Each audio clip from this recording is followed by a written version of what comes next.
জিতছে নিয়ে কোনো সন্দেহ নেই।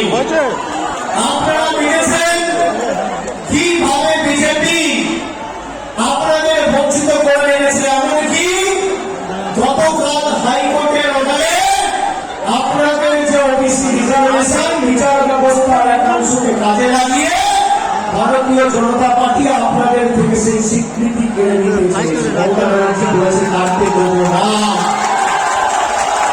যতদিন আমরা এই মাটিতে আছি আমরা বৈষম্যের রাজনীতি করতে দেব না, আমরা বিভাজনের রাজনীতি করতে দেব না, আমরা বিচ্ছিন্নতাবাদের রাজনীতির প্রশ্রয় দেব না।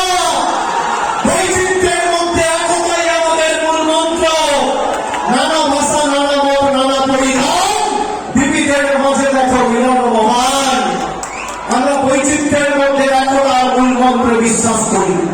আর যদি কেউ ভাবে ধমকে চমকে আমরা এলাকা অশান্ত করব সিএর নামে, এনআরসির নামে, আমাদের সরকার 2020 সালে যখন সিএ এনআরসি আনা হয়েছিল 2019